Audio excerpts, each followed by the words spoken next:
అందరికీ నమస్కారం. ఇందాక నా స్నేహితులు కొందరు ఒక వీడియో పంపించారు చూడండి అని. అదేమిటంటే లిల్లీ పుట్లాగా ఉండే ఒక లాయరు, మొన్నటి వరకు నీలం కోటే వేసుకునేవాడు, ఈ మధ్యన మరి నీలి కుమారుడు అంటున్నామనో మరేమో రంగు మార్చాడు. మాజీ మేజిస్ట్రేట్, అతని పేరు జడ శ్రావణ్ కుమార్. అతను సరే యథాప్రకారం పాపం నన్ను తిట్టుకున్నాడు. ఒక మహాసభ పెడుతున్నా అంట సెయింట్ జేవియర్స్ స్కూల్ కాంపౌండ్లో ఈయన ఒక సభ పెడుతున్నా అంట. ఆ సభ ఉద్దేశం రఘురామకృష్ణరాజుపై నాకు ప్రభుత్వం ఒక 25 లక్షలు నెలకి నాపై ఖర్చు పెడుతుందట. అదంతా ఇప్పుడు ఏలూరు వెళ్తే మరి వాళ్ళ పాస్టర్లు వీళ్ళందరూ 100 రూములు తీసుకున్నారంట. ఆ రూముల్లో తినడానికి 1 లక్ష అవుతుందట, దాని మీద 30,000 ట్యాక్స్ కడతారంట. ఉండటానికి 1 లక్ష అవుతుందట, దాని మీద 30,000 ట్యాక్స్ కడతారట. ఇలా కట్టిన ట్యాక్సులన్నీ మాకు అందులో ఎంతో కొంత నాకు ఇచ్చే జీతంలోనో నాపై ఖర్చు పెట్టి దాంట్లోనూ తృణమో పనమో ఉంటుంది. కాబట్టి వాళ్ళు చెప్పిన మాట వినాలట. వాళ్ళ డిమాండ్ ప్రభుత్వం, చంద్రబాబు నాయుడు గారు కావచ్చు, ఎవరైనా సరే తూచా తప్పకుండా ఈ లిల్లీ పుట్టుగాడు చెప్పిన దాన్ని ఫాలో అవ్వాలట. ఈ మాజీ మేజిస్ట్రేటు ఏదో జడ్జి అని అలాగని ఇలాగని సరే చాలా కామెంట్స్ చేస్తున్నాడు. సమయం మనం చాలా వహించాం, ఎందుకులే ఏదో మాట్లాడుకుంటున్నాడని. మరి దేనికైనా సరే ఒక హద్దు ఉంటుంది. అయినా సరే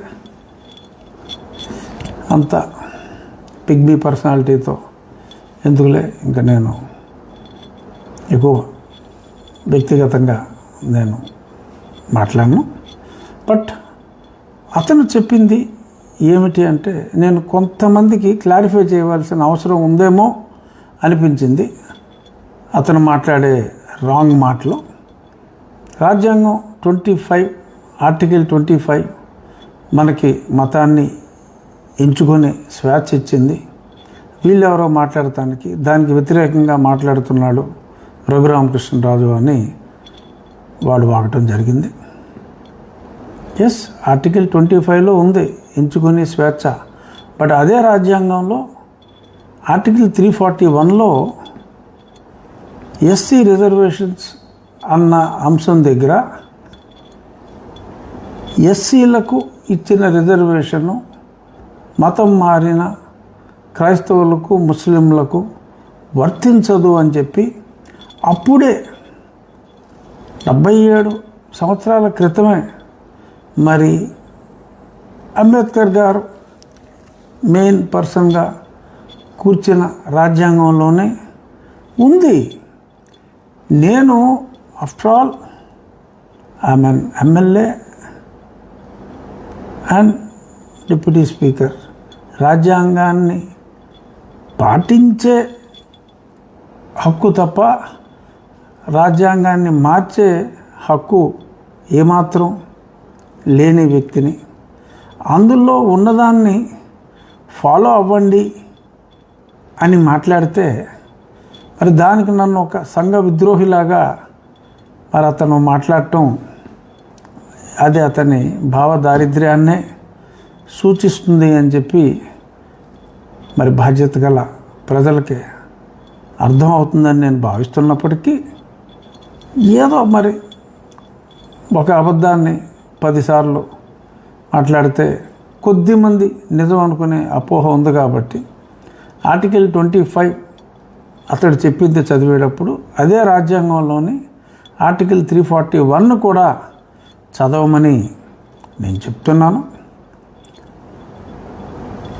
అక్కడ ఉన్నది మన సుప్రీంకోర్టులో చాలా స్పష్టంగా చెప్పింది కూడా అదే. దాన్నేదో నేను ఒక్కడిని రాజ్యాంగంలో ఉన్నదాని గురించి మాట్లాడితే మరి ఏదో ఆకాశం బద్దలైపోయినట్టుగా ఈ హాహాకారాలు ఏంటో నాకు అర్థం కావటం లేదు. ఇంకొకటి, ఆ లిల్లీపుట్ చెప్పింది నేను వారి దేవుణ్ణి పరిహసించానని ఎన్నోసార్లు చెప్పాను. నేను ఎంతో గౌరవం ఇచ్చే మతం క్రిస్టియానిటీ, నేను ప్రేమించే మతం హిందూ మతం, నేను గౌరవం ఇచ్చే మతం ఇస్లాం అండ్ క్రిస్టియానిటీ. సో ఆకివీడు సంఘటనలో నేను హాస్పిటల్కి వెళ్ళినప్పుడు అక్కడ ఆ వీడియోలో డాక్టర్ గారు పిక్చరైజ్ చేసి చూపెట్టిన దాంట్లో అనిల్ అనే వ్యక్తికి, జనసేన పార్టీకి సంబంధించిన ఒక కీలక వ్యక్తికి ఇక్కడ మేకు దిగిపోయి ఆ మేకుని తీసి ఆ చిన్న ఆ పెట్టి డిష్ లాంటి దాంట్లో ఆ మేకు వేసిన వీడియో చూసి ఎంతో బాధపడి ఈ మేకులు కొడతాం ఏంటి అని నేను మాట్లాడితే, మరి దానికి విపరీతార్థాలు తీసి ఇక్కడ మేకు కొట్టాడు లిల్లీపుట్టు, ఆ మేకు తీసినప్పుడు ఆ మేకు కొడతాం ఏంటి అని మాట్లాడకూడదా? మీ మనుషులు మేకులు కొట్టేసి మేకు కొట్టారు అని నేను మాట్లాడితే అదొక నేరమైనట్టుగా. జీసస్ క్రైస్ట్కి ఎవరో మేకులు కొట్టి సిలువేస్తే దానికి దీనికి అసలు సంబంధం ఏంటి? మీరు ఇక్కడ ఈ మేకులు కొడతాం ఏంటి అని నేను మాట్లాడితే దాన్ని మీరు విపరీతార్థాలు తీసి మరి కొంతమంది మిస్అండర్స్టాండ్ చేసుకునేలాగా మాట్లాడటం అనేది అది కేవలం మీ మనోదౌర్బల్యం, మీ భావదారిద్ర్యంగానే భావించాలి. ప్రజలందరూ కూడా అలాగే భావించండి. ఇక లక్షలాదిగా తరలి వస్తున్నారు ఈ మీటింగ్కి అని, ఒక 18,000 మంది పాస్టర్లే వస్తున్నారు అని మాట్లాడాడు. ఆ స్టేడియంలో పట్టిదే బాగా నుంచుని కిక్కిరిసిపోతే ఓ 10,000 మంది పడతారు. ఓకే, కూటమి సభలో అటువంటివి పెట్టుకుంటూ ఉంటారు. అక్కడ పట్టిదే పట్టుమని 10,000 అయితే లక్షలాది మంది వస్తారని. నీకు వచ్చింది ఎన్ని? 71 కోట్లు మొన్న. మాట్లాడేదానికి అర్థం ఉండాలి కదమ్మా. సరే, పదే వచ్చిన ఓట్ల గురించి చెప్పటం అనవసరం. బట్ రేపటితో నా కథ సమాప్తం అని చాలా ఎక్కువ మాట్లాడేసాడు లిల్లీపుట్టు. ఎనీహౌ, సరే, ఎంతో కొంతమంది ఆ గ్రౌండ్ని నింపుకో, ఒళ్ళ దగ్గర పెట్టుకుని మాట్లాడండి, నిజాలు ఏమన్నా ఉంటే మాట్లాడండి, రాజ్యాంగాన్ని అపహాస్యం చేయకండి. త్వరలో కేజీ బాలకృష్ణ గారి రిపోర్ట్ వస్తుంది. సరే, వారు ఏమని చెప్తారో, ఆ చెప్పిన దాన్ని ప్రభుత్వం ఎలా పాటిస్తుందో అనేది వేరే విషయం. కానీ నేను వ్యక్తిగతంగా మీ డిమాండ్కి నేను వ్యతిరేకం కాదు. మీ డిమాండ్ ఏలూరు స్కూల్లో కూర్చుని ఈ పొట్టోడు ఇంకొద్దిమంది ఇంకెవరో కూర్చుని మాట్లాడితే వచ్చేది కాదు. పార్లమెంట్లో 2/3 మెజారిటీతో ఆర్టికల్ 341ని అమెండ్ చేస్తే అవుతుంది. దానికి అసలు నేను వ్యతిరేకమే కాదు. అది వచ్చే వరకు రాజ్యాంగాన్ని ఫాలో అవుదామని మాటే నేను చెప్పాను తప్ప నేను ఇంకొక రకంగా మాట్లాడలేదు.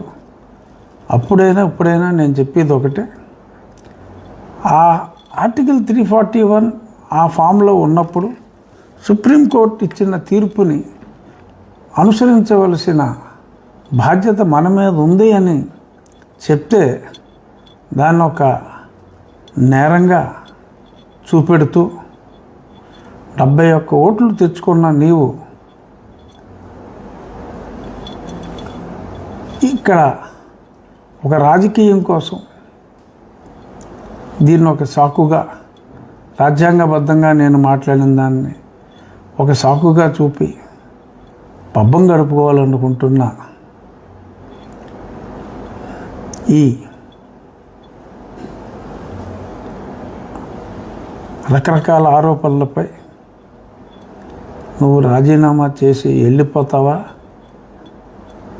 తీసేయమంటావా, డిస్మిస్ చేయమంటావా అని అంటే వెళ్ళిపోయిన నువ్వు మరి ఈ రకంగా మాట్లాడటం మరి చీప్గా ఉందమ్మా. వెళ్ళిపుట్టు. సరే, రేపు నీకు కనీసం ఆ బుల్లి గ్రౌండ్ 10,000 పట్టే ఆ గ్రౌండ్ నిండాలని నేనైతే కోరుకుంటున్నా. Let us wait till the constitution is amended as per your wish. అయితే సంతోషం.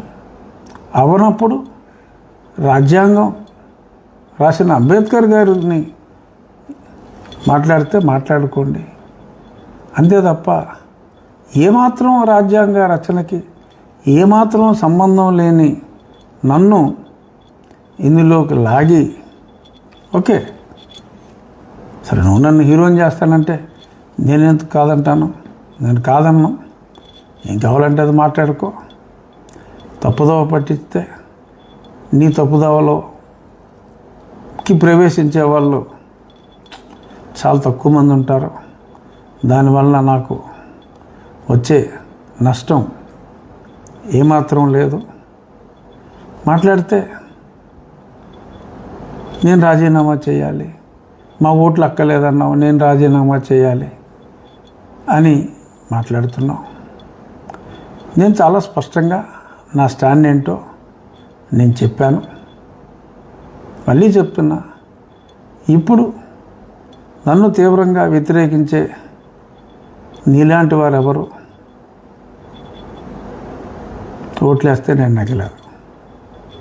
ఇంతకుమించి చెప్తే చాలా బాగోదు. లిల్లిపుట్టు అర్థమైందనే అనుకుంటున్నా. వద్దు, అనవసరం తలపడతాం. స్టూల్ వేసుకుని మాట్లాడాలి. నా కళ్ళల్లో కళ్ళు పెట్టి చూడాలంటే. అదర్వైజ్ నా బొడ్డు దాకా కూడా రావు. Thank you.